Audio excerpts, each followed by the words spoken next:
Why did Gastly get banned from competitive Littlecup Pokemon? A couple of weeks ago, Gastly was only in the A tier in the Littlecup viability rankings, but recently it was considered so strong that it got banned. So what are the reasons for Gastly's recent ban, and what changed for it to go from the A tier to ban-worthy? But before that, consider subscribing to this channel if you enjoy Littlecup content. I'm trying to reach 1,000 subscribers, and I'm really close to that goal.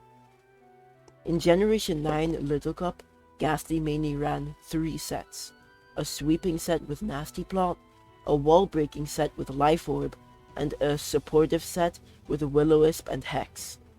The Nasty Plot set aimed to set up and sweep against weakened teams, and Gastly's great speed in combination with its huge special attack stat made it quite easy for it to do so. It also usually ran Terra Fighting in combination with Terra Blast to deal with its counters like Poniard. The Life Orb set aimed to overwhelm its opponents, usually using both of Gastly's stabs in combination with 2 coverage moves.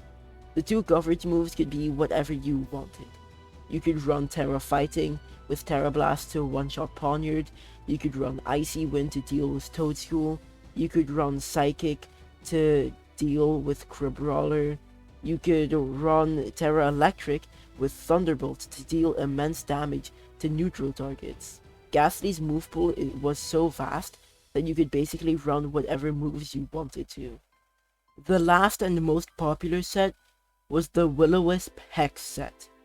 Unlike the other 2 sets, which tried to use Gastly's offensive tools to KO its opponents, this set used Gastly's support moves instead. It crippled its counters with burns and then did insane damage to them with Hex. Having Will-O-Wisp was also great to turn the tables on physical attackers that tried to KO you with Sucker Punch. This set became so popular, in fact, that a lot of Poniards started running Night Slash instead of Iron Head just so they could hit Gastly with super effective damage when Gastly used Will-O-Wisp on them, instead of using Sucker Punch and it failing. Like I said though, these were just the main sets that were used, but you could run a lot more than this. For example, a Choice Scarf or Choice Spec set using Trick also found a lot of success. And that's the first reason why Gastly got banned. It had so many sets to choose from, and this was a problem because it was just too unpredictable. For example, you could switch in your Poniard expecting it to be a Will-O-Wisp set, and you could maybe deal with it with Night Slash, but instead, the Gastly used Nasty Plot, and it now swept your entire team with Terra Blast and Terra Fighting. And it was just, Gastly was just too unpredictable for the meta to handle. The second reason why Gastly got banned is that a lot of Pokemon that used to have knockoff, like Poniard and Marini, have lost it in Generation 9, and only a handful of new Generation 9 Pokemon have received knockoff, which knockoff's limited distribution is incredible for Gastly because historically, it's been one of the biggest weak points for Gastly.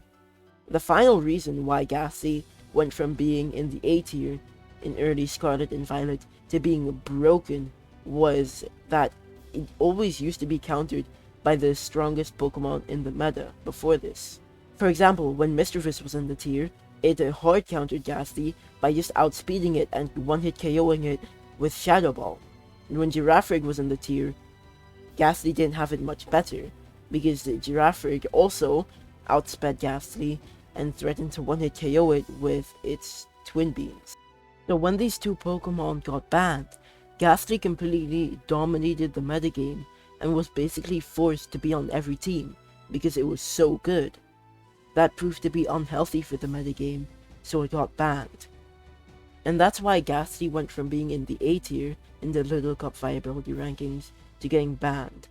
If you enjoyed the video, consider leaving a like and subscribe, because it really does help out a lot.